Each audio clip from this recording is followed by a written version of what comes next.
J'ai le grand plaisir, l'honneur de recevoir Madame Dominique Faure, notre ministre chargée des collectivités territoriales et de la ruralité. Ma chère Dominique, bonjour. Bonjour Patrice. C'est vraiment un plaisir. Est-ce que tu peux nous définir, pour le public qui nous regarde, les entrepreneurs qui sont à travers toute la France, tes différentes missions?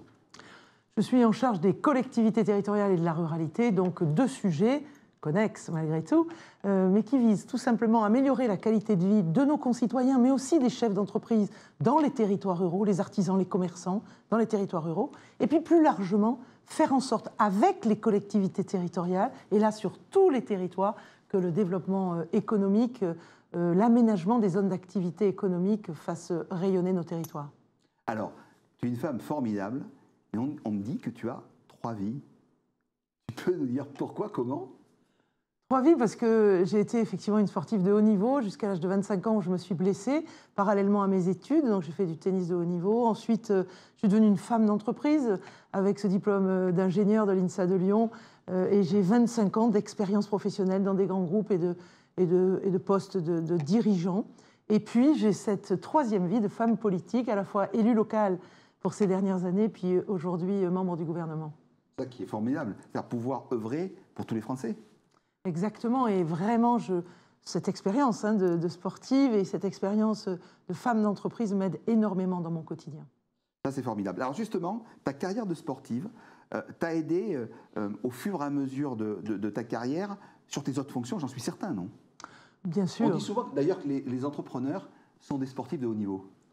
Tout à fait. Mais si on analyse les fondements des qualités pour être sportif de haut niveau, au-delà des dons qu'il faut évidemment et des prédispositions qu'il faut avoir au début, c'est évidemment le travail, c'est évidemment la persévérance, c'est évidemment la résistance à l'échec, la capacité de rebond. On y retrouve quand même les ingrédients nécessaires au succès de l'entrepreneur. Est-ce qu'il y a des différences, et comment tu les expliques, entre le monde sportif, le monde économique, le monde politique? Alors, je dirais qu'il n'y a pas tant de différence que ça, compte tenu des qualités que je pense nécessaires pour être efficace. Voilà un mot que j'aime beaucoup. En fait, la victoire, elle couronne le travail que l'on a réalisé. Et dans le monde de l'entreprise, l'efficacité, elle est dans les résultats, dans la capacité à garder ses salariés, à les augmenter, à rémunérer nos actionnaires. Et puis, dans le monde politique, avoir des résultats, c'est faire en sorte que nos concitoyens voient véritablement l'efficacité de nos politiques publiques. On parle des fois de grandes réussites, et aussi d'échecs. Comment tu surmontes les échecs? C'est une culture personnelle. Je suis fille d'enseignant, je suis fille d'instituteur. J'ai eu la chance d'avoir des parents qui m'ont accompagnée dans mes échecs et dans mes succès. Les échecs, les considérer comme des immenses vecteurs d'amélioration, et les succès, les prendre avec la tête froide. Donc, je pense véritablement qu'en France, on a une trop faible résistance à l'échec. Et le rebond n'est pas immédiatement la pensée de celui qui échoue rapidement. Moi, je prends l'exemple de l'élection législative que j'ai perdue avant de gagner en juin 2022. Il m'a fallu 48 heures. C'est un an de travail, une élection législative, 115 communes, 120 000 habitants, et évidemment toute une équipe autour qui est mobilisée, et la sanction tombe, on perd. Et là, il faut savoir rebondir extrêmement vite. Bien sûr, les larmes, peut-être, au moment où on découvre les résultats, mais il faut que 24-48 heures après, on se dise « super expérience, je rebondis » et je capitalise sur cette expérience de cet échec. Tu es une femme avec une très grande proximité humaine, avec des valeurs d'optimisme, de simplicité et de volonté. Est-ce que tu penses toujours que l'ascenseur social fonctionne toujours en France? Alors malheureusement non. Donc comme tu le sais, moi je suis un pur produit de l'ascenseur social. Mes grands-parents étaient ouvriers agricoles, mes parents instituteurs, et mon frère et moi ingénieurs. Et je suis fière de notre République qui a permis tout cela et qui le permet encore, mais il est un peu en panne.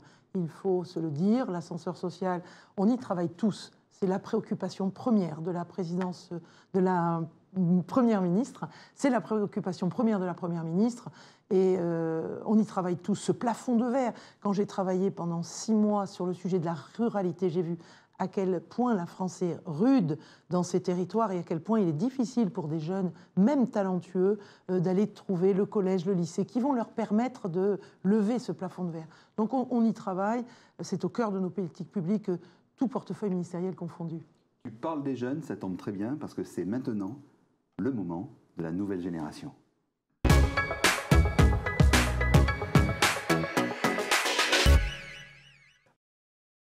Bonjour John. Bonjour Patrice. Bonjour Dominique. Bonjour John. La question que j'ai pour vous, quelles sont les compétences essentielles que vous recommandez aux jeunes pour se développer humainement et professionnellement? Alors, vous savez, moi j'ai beaucoup recruté dans ma vie professionnelle et c'est essentiel quand on est dans le monde de l'entreprise et que l'on porte une ambition pour son entreprise, il nous faut des talents. Et ces compétences, elles sont de deux natures. Il y a le savoir-faire et il y a le savoir-être. Et le savoir-faire, finalement, le curriculum vitae parle pour lui-même. On voit bien les expertises et les compétences que nos jeunes ont acquis, à la fois dans leurs études et ensuite dans leur petite expérience professionnelle. Mais alors, le savoir-être, c'est quelque chose que j'invite tous les jeunes à acquérir. Et c'est quelque chose qu'il est très difficile de déceler comme cela lors d'un entretien pour un employeur. Et moi, j'invite ces jeunes à travailler leur savoir-être quand ils sont avec leurs amis, quand ils sont avec leur famille, quand ils sont dans leur vie associative, au-delà de, évidemment, ce savoir-être dont on a bien besoin dans le monde de l'entreprise et dont on a bien besoin quand on est une femme politique, que ce soit une élue locale où il faut véritablement emmener toute une équipe d'élus, ou au gouvernement où il faut travailler avec les collègues. Et ce savoir-être, c'est bien sûr de la bienveillance, c'est bien sûr de l'écoute, c'est bien sûr du don de soi, c'est essayer de former une équipe avec son entourage. Merci beaucoup. Dominique Faure, ça a été un très grand plaisir de te recevoir. Il était partagé, mon cher Patrice. Merci beaucoup. Merci. Beaucoup de plaisir de recevoir Alex Froment-Curtil, le directeur général de Verisure France. Bonjour à toi. Bonjour Patrice. Ravi de t'avoir parce que Verisure, c'est très sûr et on l'entend partout, on le voit partout. Oui, très présent. Mais alors pour ceux qui ne connaissent pas, pour ceux qui ne regardent pas la télévision, qui n'écoutent pas la radio, c'est quoi? Alors Verisure, c'est le leader français et européen de la sécurité professionnelle. Notre mission est assez facile, c'est de protéger le maximum de foyers français contre les risques d'intrusion, les risques d'incendie et les risques d'accidents domestiques. Et très concrètement, pour toi, c'est une alarme et des caméras qui sont télésurveillées 24 heures sur 24 par nos opérateurs. Donc vous êtes hyper innovant. La stratégie de développement et d'innovation que tu as mis en place, c'est quoi? Alors il y a deux choses qui sont innovantes, c'est le côté technique et le côté humain. Et c'est comme ça qu'on réfléchit, ces deux valeurs toujours en même temps. On ne les oppose pas en fait. Non, jamais, c'est toujours à combiner ensemble. Donc l'innovation technique, c'est le développement avec 200 ingénieurs R&D de nouveaux produits, nouvelles façons de faire. Je pense notamment au brouillage anti-cambriolage qui a été lancé il y a quelques années, qui a été démocratisé pour les Français. En 2019, c'est l'acquisition de Arlo, un leader technique des caméras qui vont être intégrées dans nos systèmes. Ça, c'est plus le côté technique. Mais au niveau humain aussi, c'est une formation continue parce que les gestes évoluent beaucoup. Et quand on a 2000 experts sécurité sur le terrain chez nos protégés, il faut que ce geste soit parfait. Donc toujours une expertise, toujours innovée là. Des produits de valeur. Oui. Mais justement, comment on développe la valeur au sein de Verisure? Alors la valeur pour nous, c'est vraiment l'accompagnement du client, du protégé dans le long terme. Donc on est très très focus sur la satisfaction de nos clients dans le très très long terme. Et une fois que le client est avec nous, au fur et à mesure de son expérience, on lui propose évidemment une évolution technique de tous les nouveaux moyens de se protéger. Donc vraiment deux axes. Combien de salariés aujourd'hui en France? On est à peu près 4000. 4000. 4000, c'est du management. Oui, en effet. C'est aussi de l'inspiration. Oui, Comment oui. on est, comme toi, un leader charismatique et un leader inspirant? Alors on a chacun son style, on est d'accord. Personnellement, moi mon style, c'est l'écoute, c'est la proximité, et être vraiment dans ce mode de management inversé. Je prends un exemple tout simple. Vendredi dernier, j'ai passé ma nuit à Angers en télésurveillance, au cœur des équipes, pour être très très proche, à l'écoute, avec une question finalement récurrente, c'est qu'est-ce que je peux faire pour vous aider? C'est ça la question récurrente que je pose. Alors une belle expérience professionnelle aussi. Du conseil, Vodafone, Verisure aujourd'hui. Oui. Il y a des moments dans ta vie de bascule. Pour les téléspectatrices et téléspectateurs qui nous regardent, ils se posent toujours les questions des grands dirigeants en se disant c'est à quel moment? Et comment et pourquoi? Je ne sais pas si c'est de la bascule ou si c'est finalement une construction continue. Hein. Et je pense à cette construction continue où finalement, de façon très régulière, tous les 2-3 ans, je suis sorti de ma zone de confort. Hein. Je suis allé sur un métier nouveau, une géographie nouvelle. Et chaque fois, j'ai été accompagné par un manager qui a pris finalement un risque avec moi, qui m'a dit oui, tu peux sortir de ta zone de confort et faire quelque chose de nouveau. Et donc ça m'a permis d'étoffer, de diversifier mon expérience. Donc peut-être plutôt, peut-être pas un moment de bascule, mais plus beaucoup de moments de bascule très très réguliers. Grâce à un manager. Ah, il faut toujours quelqu'un qui nous fasse confiance. C'est ça, bien un sûr. mentor un peu. Oui, bien sûr, hein, qui se disent oui, il a les capacités, le talent pour aller faire quelque chose de nouveau et démontrer qu'il peut aussi avoir un impact autre part.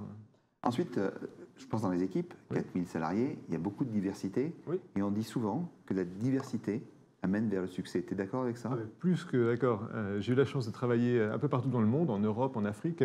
Alors, j'ai connu une diversité d'abord, évidemment, d'expérience, de culture, de façon de faire du business, qui, moi, personnellement, m'a beaucoup enrichi. Hein. Mais je suis persuadé que dans une entreprise aussi, cette diversité, c'est critique. Diversité à tous les niveaux de l'organisation, dès le comité de direction, et on regarde dans toute l'organisation, est-ce qu'on est capable d'attirer des talents qui ont des expériences différentes, qui ont évidemment une façon de vivre différente et qui finalement aussi représentent la société? Parce que je trouve ça très important que dans notre entreprise, on est vraiment dans le B2C, hein, on soit très très proche de la structure de la société. Tu as dit un mot très important, le mot talent. Oui. Pour toi, le mot talent, ça signifie quoi? Talent, pour moi, c'est quelqu'un qui a vraiment un savoir-faire particulier, hein, mais qui l'utilise non pas pour être expert, mais qui l'utilise pour rebondir et apprendre des choses nouvelles. Donc il a conscience des choses qu'il ne sait pas faire, qu'il n'a pas encore développées, mais qui utilise ses forces pour aller chercher une nouvelle expérience et développer de plus en plus de savoir-faire. Beaucoup de jeunes s'intéressent à ton secteur d'activité et c'est justement le moment de la question nouvelle génération.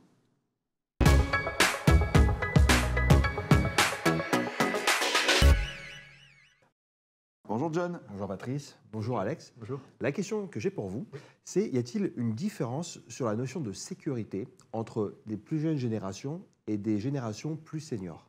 Alors, dans tous les cas, on ne rigole pas avec la sécurité, dans le sens où c'est un besoin fort pour tout le monde.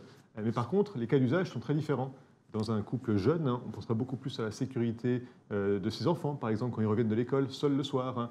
On pensera évidemment à la sécurité peut-être de monsieur, madame est en voyage, qu'est-ce qui se passe pour le conjoint qui reste? Donc voilà, c'est des demandes légèrement différentes. Hein. Typiquement, par contre, les solutions vont être très performantes. On voit un appétit très fort, évidemment, pour les solutions de caméras, de vidéosurveillance chez les couples plus jeunes, et c'est ce que l'on fournit aussi. Alex Froment-Curtil, merci infiniment d'avoir été notre invité, d'avoir répondu à nos questions et compris pour les nouvelles générations. Je suis ravi de recevoir un as, un pape de la communication et de l'intergénération. Monder Abdelnader, cofondateur des Napoléons. Cet événement est incroyable, tu vas nous en parler, et vice-président de Nid Méditerranée. Salut à toi. Merci, salut, merci de m'accueillir. Alors, parle-nous de ces deux phénomènes, j'ai envie de dire. C'est trop d'honneur d'abord. Le premier qui me tient très à cœur, évidemment, les deux me tiennent à cœur, c'est les Napoléons, créés depuis 10 ans avec mon acolyte Olivier Moulirac. L'idée pour nous, elle était très simple. Dans un moment de ta vie, tu as envie de t'aligner et tu te dis, à l'arrivée, l'avènement de l'innovation technologique, les sujets de transhumanisme, on sent en France qu'il y a une nécessité de mettre en avant ceux qui vont de l'avant, qui innovent, qui sont positifs dans leur esprit et laisser moins de champ peut-être à ceux qui critiquent, dénoncent, revendiquent, freinent. Alors, ça, c'est la première envie. Mais la plus importante, c'est de dire est-ce que la France peut être le porte-étendard d'une innovation des Lumières, une innovation qui défend les valeurs des Lumières et les valeurs de la République, parce que c'est important de se dire qu'on va progresser, accompagner le progrès de l'humanité en ayant conscience de l'impact de cette transformation. Et c'est tout l'enjeu des Napoléons, c'est de créer ce réseau social dédié à ces acteurs de l'innovation, quelle qu'elle soit, technologique, spirituelle, politique, sociale, environnementale, et veiller à créer de la valeur et du profit en étant fidèle à nos valeurs. Alors justement, comment on crée cette valeur entre du leadership d'un côté, ce qu'on ressent, et de l'innovation de l'autre? Alors, normalement, la valeur vient quand il y a une forme d'évidence et de compréhension et de respect de la réponse à apporter aux motivations des citoyens. Les citoyens, les entreprises, les institutions, les associations, qu'est-ce qu'elles veulent? Elles veulent comprendre demain, et demain c'est vraiment demain, parce qu'on n'a plus le champ du long terme, mais si on a le temps on peut en reparler. Et ce demain, il est fait d'impact. Bon, c'est vrai que nous on existe depuis 10 ans, mais les objectifs de développement durable 2030 n'ont été décrétés par l'ONU qu'il y a 7 ans. Mais tout le monde est dans la même compréhension aujourd'hui, et nous notre rôle, c'est vraiment d'accompagner ce mouvement, d'être dans la prise de conscience, dans l'incitation à l'action, et puis surtout dans notre capacité, grâce à notre réseau, nous on a un reach de 200 000 personnes, d'accompagner dans leur citoyenneté les entreprises et les institutions qui cherchent des solutions rapides. Et donc nous, on offre cette capacité à trouver comment créer des coalitions d'action fortes et robustes. Un peu catapulteur. En fait, comment t'encourages l'entrepreneuriat dans les cités aussi? Parce que ça, c'est un vrai enjeu. Et c'est quoi l'impact que tu espères là-dessus? Alors, le premier, nous, on ne fait pas de nomenclature, ni de territoire, ni de cité, ni autre, parce que parmi notre communauté, il y a une multitude agissante de gens qui sont issus de toutes les régions, de tous les territoires et de ce qu'on vient d'appeler les cités. Donc, ils font partie de la préparation donc on connaît intimement leurs besoins et leurs envies. Et donc, avec les Napoléons, qui est une plateforme de controverse utile, avec la capacité à créer du lien entre cette communauté qui est très hybridée, eh ben, on accélère ces acteurs qui sont issus d'autres territoires ou de générations différentes d'ailleurs. La diversité n'est pas que dans les territoires, elle est aussi dans les générations. Alors justement, on parle souvent chez toi de développement économique. Et si je viens sur le côté plutôt NID international et ton rôle de vice-président, comment tu vois pour la région Méditerranée cette dynamique s'accélérer? Alors, NID est un projet vraiment exceptionnel et je le dis d'autant plus que ce n'est pas moi qui suis à l'origine. Alors, je suis les acteurs et les fondateurs qui sont Cyprien Fonvielle, Dinesh Tilak. C'est présidé par Françoise Nissen d'ailleurs, et moi j'en suis que le vice-président. C'est le projet méditerranéen, toutes les rives de la Méditerranée, toute la rive de la Méditerranée et tous les pays qui entourent la Méditerranée de transition écologique. Bon. Et c'est très important pour le développement de la région, et pas uniquement, de toutes les régions des différents pays qui bordent cette Méditerranée qui nous tient à cœur, pour accompagner les citoyens dans un dialogue avec les acteurs publics pour une transition douce et qui intègre toutes les diversités. C'est très important d'embarquer les citoyens, avec une multitude d'actions que je ne vais pas développer là. Et puis surtout, il y a aussi une offre qui est destinée aux acteurs aux métiers de la mer, qui sont importants, parce que c'est par eux aussi que va passer cette transformation ou cette capacité à maîtriser l'impact des activités humaines. Pour toi, ce qui était toujours très important, et on va passer à la rubrique suivante, c'est les jeunes. La transmission, c'est le moment, nouvelle génération.